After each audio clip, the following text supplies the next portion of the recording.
Hi, my name is Cameron Judge, Mass Communications major at Delaware State University, and I'm here to talk about being a successful sports broadcaster. This clip is about keys to success in sports broadcasting, what you need to know, and steps you're looking to take if you're trying to be a sports anchor with feedback from real professionals. And one of the questions are, what are some important skills that can help you separate yourself from others in the sports broadcasting world? What would make you different that employers will want to hire you over another? Today we're going to talk about one of the most important skills to have if you plan on working in sports television, and that is the ability to edit your own video. You might be thinking to yourself right now, hey, I want to be a reporter. I don't need to worry about editing video. Somebody will do that for me. Or I want to be a producer. I want to make all the decisions. I want to tell other people what to do. Not this guy. You're wrong. Now I'll tell you why you're wrong. Because I started out as a video editor and I was editing highlights on a nightly basis, and as I moved up the chain in my career, the video editing was one of the most important skills I brought with me. As a producer, I felt like I was more in control because if my show started to get a little bit too heavy or out of control, I could jump into an edit bay and take a soundbite down from 45 seconds to 30 seconds. Or if I had an idea for a music video that I was having trouble kind of relating to somebody else, I could jump in the edit bay and create it my own way. And then I was in control of my show and I had more power for the visual of what my show was going to look like.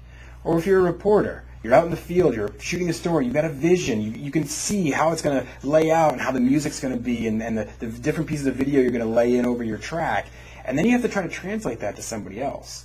Well, think how powerful it is if you can jump in the edit bay and create the whole picture yourself. Not only are you a more valuable employee, but you're actually going to create better work that way. And it fits for almost any job you could assign it to.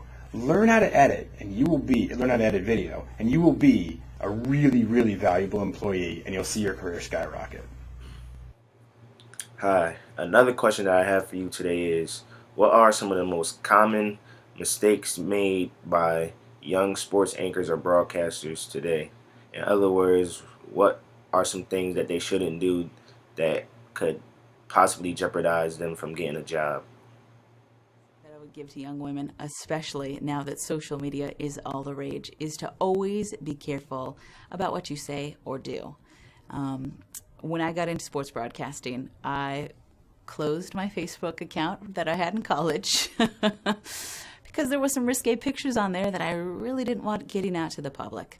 So since I've started in this industry, I've really been careful. I have an Instagram account, I have Twitter, I have Facebook, I have, all the different social media things that you can have.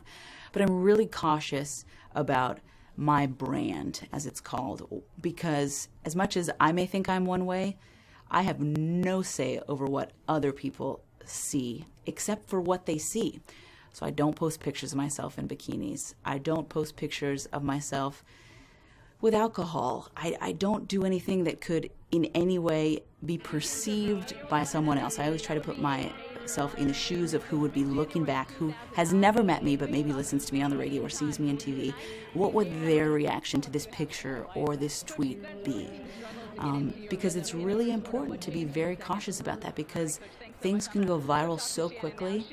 One picture, one political tweet, and your career could be done before it's even started. And it sounds crazy, but that's just the world we live in right now.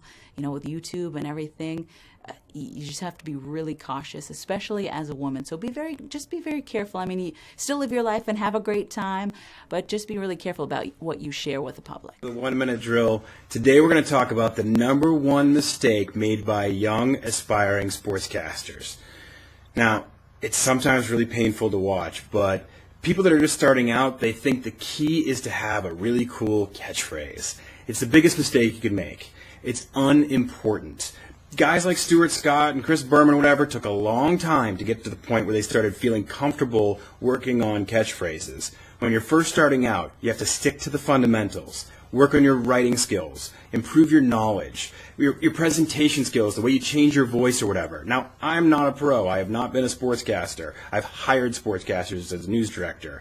And when I see a tape and it's somebody just trying to throw out every catchphrase they possibly can, it's like they're throwing out their lottery tickets, throwing all their money at lottery tickets, thinking that something will stick and that will make me be a star. No, that's not what we're looking for. We're looking for solid, comfortable people on camera that are knowledgeable, that can tell stories, and that journalism is important to them. I don't want to hear boom goes the dynamite. I want to see your personality come through, and I want to see your intelligence and charisma come across on camera. Credibility is key when you're first starting out. The audience has to believe you. That's the most important thing to worry about, not your catchphrase. What are some of the most important things I need to know if I'm trying to land my first TV job?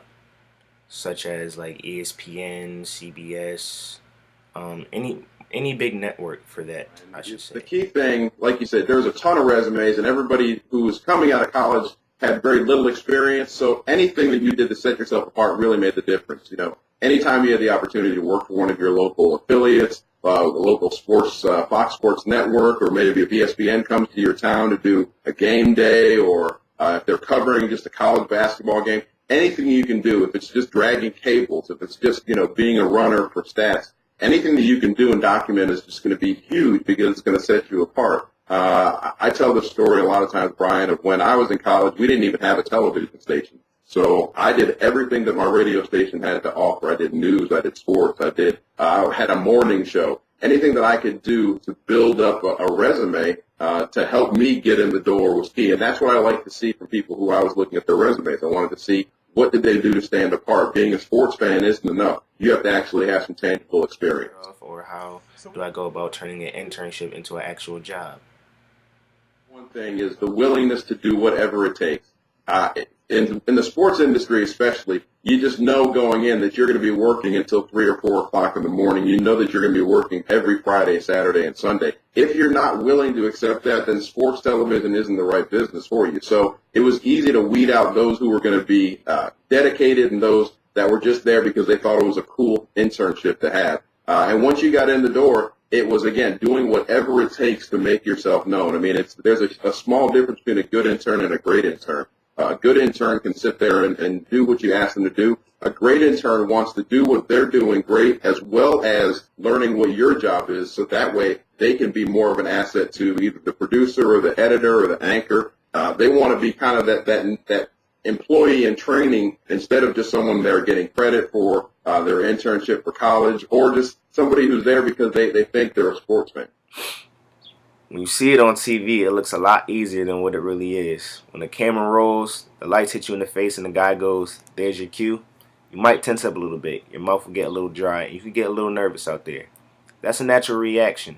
But the thing is to be yourself. A lot of times people want to do too much, and they end up looking fake. It's very easy to look fake on camera, and the audience can tell you're being fake. So what you want to do is be yourself, be natural, and be relaxed. But before you go on, you want to go over your script so you're prepared. That's one of the most important things to do if you're trying to be a successful sports anchor, is being prepared. When you go on camera and you're about to talk about something you've never seen or read before, you're going to sound like you're talking about something you've never seen or read before. So the more prepared you are as an anchor, the better your performance will be. So the best thing to do is be yourself and just be relaxed, and you'll be fine.